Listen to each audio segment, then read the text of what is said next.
Welcome to the Healthcare Executive Podcast for the American College of Healthcare Executives, providing you with insightful commentary and development in the world of healthcare leadership. I'm Ashley Vertuno, CEO of the Arizona market at the Healthcare Outcomes Performance Company. I'm with Vamsee Potluri, CEO of Washington, D.C. VA Medical Center, and I'm happy to be with him on today's episode. Vamsee is the recipient of the Robert S. Hudgens Memorial Award for Young Healthcare Executives of the Year. This award is given to an exceptional healthcare executive who is younger than 40, is a fellow of ACHE, and holds a CEO or COO position in the organization. To learn more, visit ache.org. Thank you for being here, Vamsee. Thank you, Ashley. Well, listen, we've got time, and I think it's amazing for us to really connect and tell everyone in ACHE just what it feels like in the ACHE Hudgens Award. So first and foremost, congratulations on receiving this award. But what does this honor mean to you? Thank you. I'll say initially and currently, in many ways, it still feels surreal. But honestly, it is deeply humbling. And I remember when you got your award, when Balajit got his award, and Pierre got his award. And I remember watching you all, listening to your story. And I'll tell you, it was inspirational to me. And in many ways, I was wondering, wow, I wonder if I'll ever be at their level, right? And not saying that I am, but I want to say that I think this award is more so a reflection of the people who have poured into me along my healthcare journey, but also a reflection of the great organization that I get a chance to work for, which is the VA. And I think we all understand that the award represents service, leadership, and the responsibility that we have to make healthcare better. And I'm motivated to continue to keep earning it through the work ahead. You speak of some really amazing leaders that are in our field. And, I'm beyond excited for having you as part of the Hudgens scholars in a sense. And you're right. It's about that servant leadership. So let's take it back some. Let's think about what led you to the career path that you're in today. So thinking of healthcare, how did your family influence that path? What really was the fire that got burning inside you that said, hey, I want to be in healthcare and serve others? Yeah, I'll tell you, my family was definitely a driving force. For context, my mother and father both grew up in the farms of rural India. So for them, education and healthcare was the opportunity and what gave them the opportunity to come to America and have a family and build a life. So my parents were very, very passionate about healthcare. And I remember when I was maybe 3 or 4 years old, I told my dad, I'm going to be a better doctor than you. Like, it was always a competition, right? Father-son relationship. And he said, nobody will be more proud than me when that is true. So although that didn't happen, my parents were a driving force for me to really pursue a career in healthcare. My siblings are also physicians. So my sister and my brother, internal medicine and cardiac anesthesia, both currently in healthcare. So really a driving force for a career in healthcare. Myself, I actually was pre-med, biochemistry, biophysics, undergrad, med school bound. And I graduated 1 year early due to summer semesters and AP credits and whatnot. So I had two options: take a gap year and, MCAT, med school applications and whatnot to get back on cycle, or do an MHA or MPH. And I decided to do my MHA through the University of Houston, Clear Lake, 1 year. And then the goal was back to med school. And that was my dad's wishes as well. And I started volunteering at the VA. I started learning about healthcare quality. I started learning about the full picture of healthcare and everything that it takes to make healthcare possible. And I decided to get my MBA as well. And my promise or commitment to my dad was, if I do not get a fellowship, administrative fellowship in the VA, then I would go to med school. But fortunately, it all worked out, and all is well.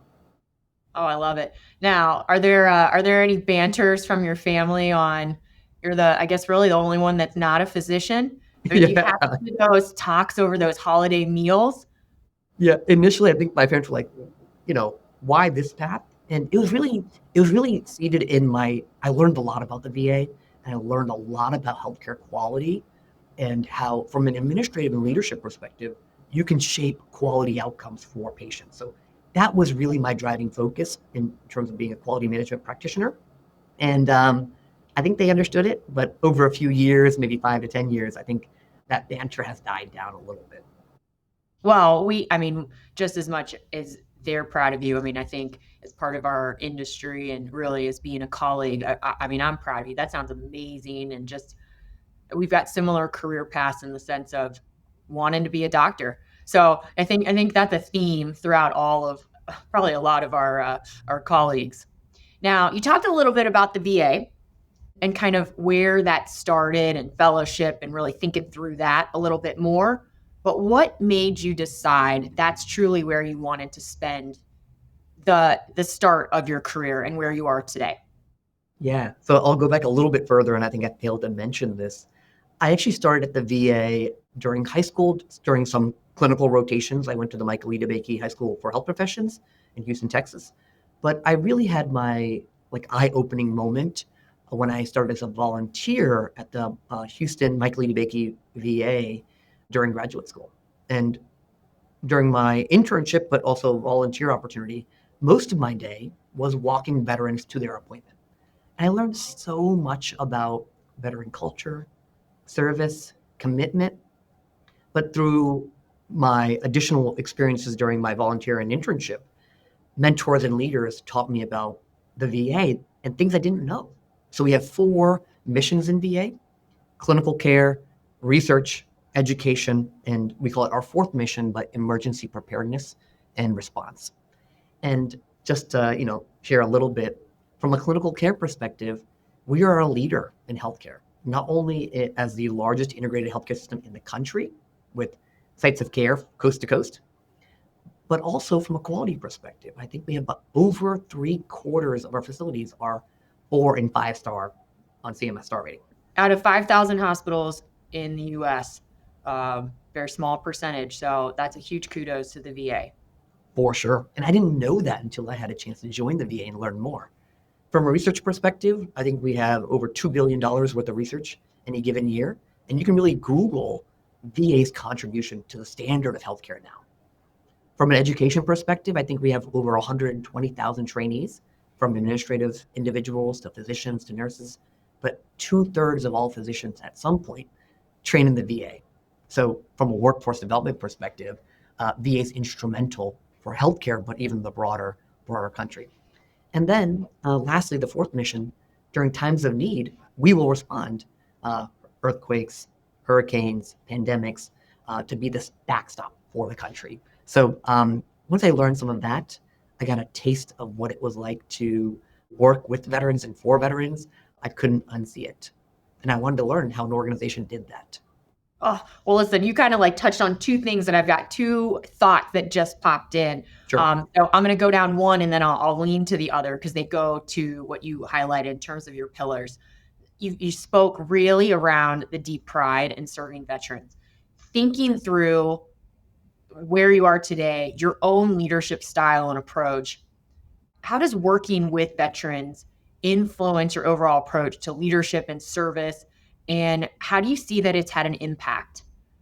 I'll say definitely through osmosis, but in many other ways. Although our role as civil servants and public servants is to serve our veterans and the teams that we work with. In many ways, I was raised and trained by veterans, whether veteran patients, given their stories and their experiences, but also by veteran leaders and clinicians and healthcare leaders, CEOs, CMOs, COOs. Oftentimes, we have about 1/3 of our workforce are veterans. So I learned healthcare administration, leadership, systems thinking, and even core values from many of my veteran colleagues and supervisors and mentors. And some of the core values that really, I think, resonate to this day with me are service. I think that's really important. Service before self. And then the Navy core values are some that were really instilled in me of honor, courage, and commitment. Well, that just speaks to like who you are, and that's awesome that you're leading an amazing organization right there in DC. Thinking about that fourth pillar, which you talked about, emergency preparedness and action. As healthcare leaders, we've gone through something in our age that not many have, and that's really leading a complex organization and through a complex situation, inclusive of using really COVID-19 as a true example, having major infrastructure work, construction challenges, launching new clinics. When you're facing that type of complexity, uncertainty, what do you do to keep your team focused and moving forward? Yeah, and I think you learn this through your healthcare journey that complexity and uncertainty is something that will certainly happen. We're responsible for managing through that. And I think just like healthcare, I think it starts with prevention and planning, right? So I think the first thing you got to do as a leader is really evaluate, listen, learn, and then lead. I think we were just chatting about this too. As a new leader to the organization, a new leader to any role, you have to make sure that you do the prep work to have the team that you need, right? And I think when we talk about team, my perspective is I like to hire and surround myself with people better than me and different than me, whether it's intellect, knowledge, sector experience, and then the notion of breadth and depth of experiences. I think that's really important. Sometimes we may fall into the trap of hiring people that are exactly like us, that have the same perspective, and sometimes I think that can be a vulnerability and make navigating that uncertainty even tougher if you don't have that lens or perspective. That's number one. Number two, I think everything comes down to trust, right? I think we all know everything operates at the speed of trust. Does my team trust me? Do we have mutual trust? And is there psychological safety when things are not going well, that things say, hey, V, I think this is something that you need to address or look into, or something that you may be blind to.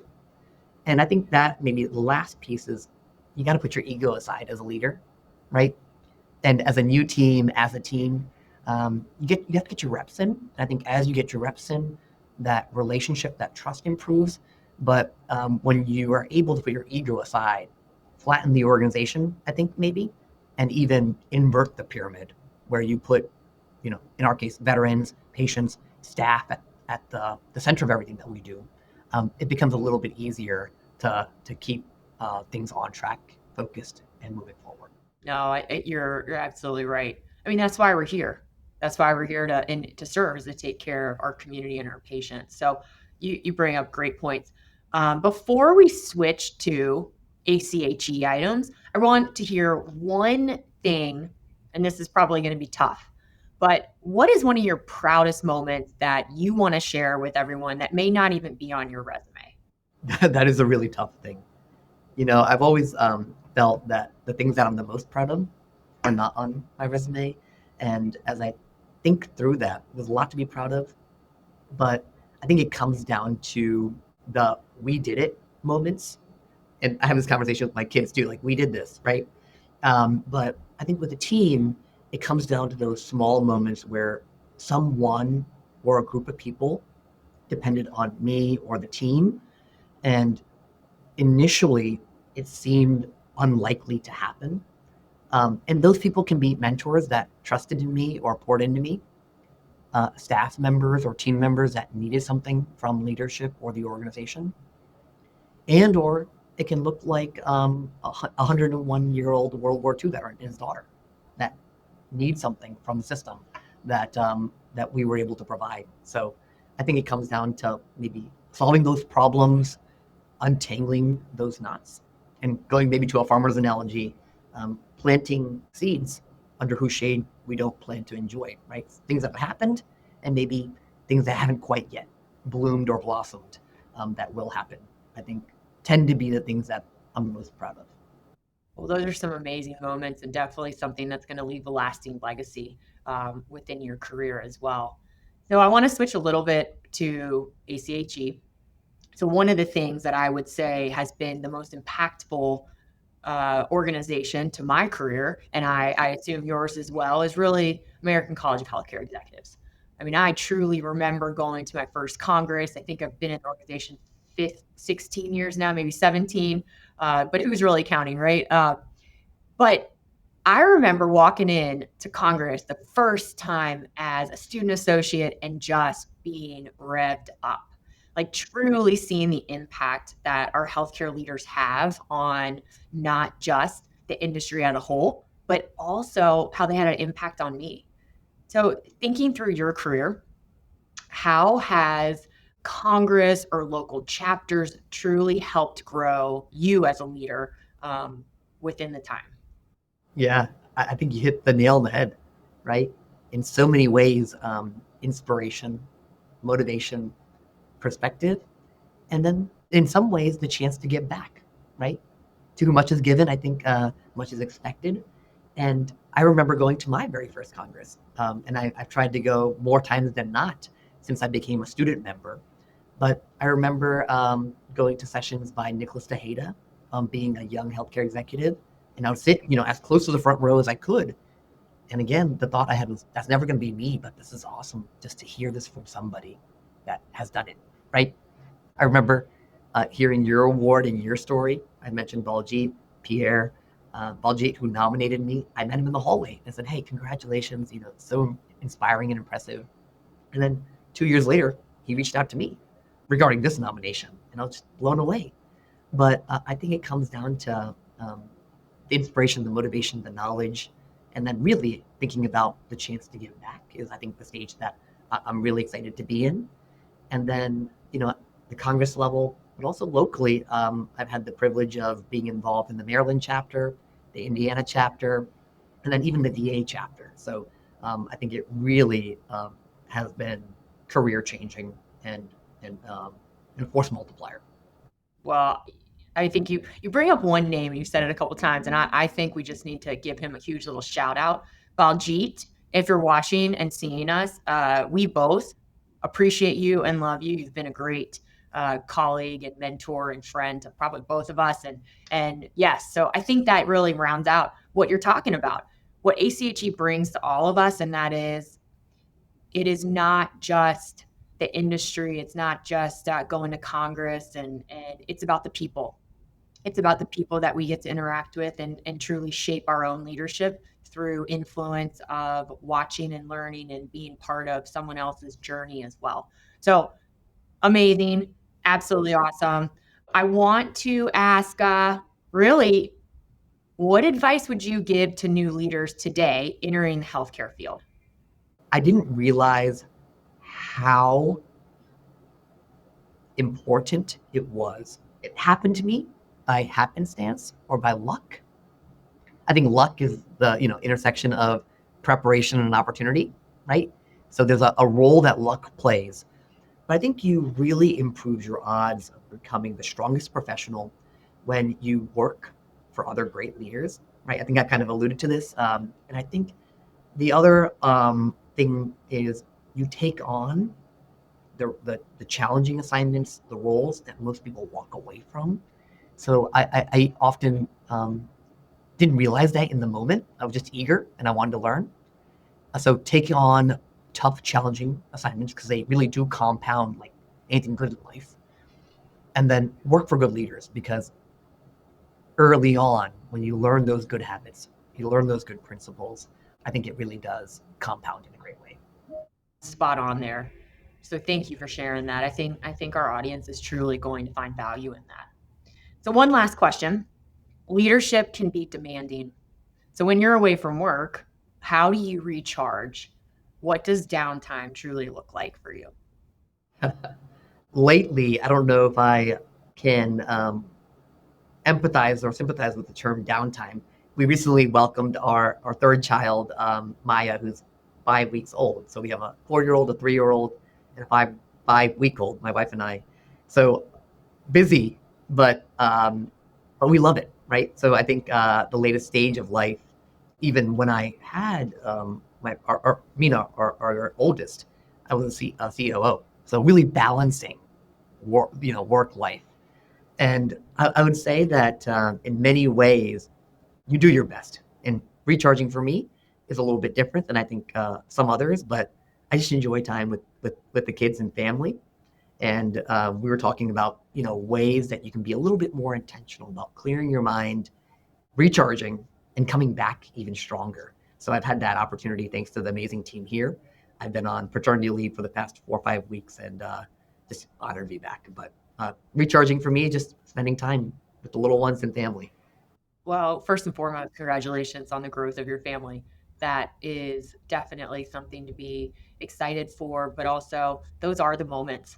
Those are the moments that we live for, and family is everything. So, super excited to hear of really the way that your family's growing. And now that you're back at work, please definitely make sure you take that time and figure out when those balances really need to occur. So, again, thank you so much for having the time to talk with me this morning. Congratulations again on winning the Hudgens Award. Can't be more excited for you, and best of luck in your career as well. I'm Ashley Vertuno, and I want to thank you for being part of the Healthcare Executive Podcast from American College of Healthcare Executives. For more episodes, visit healthcareexecutives.org. Thank you, Ashley.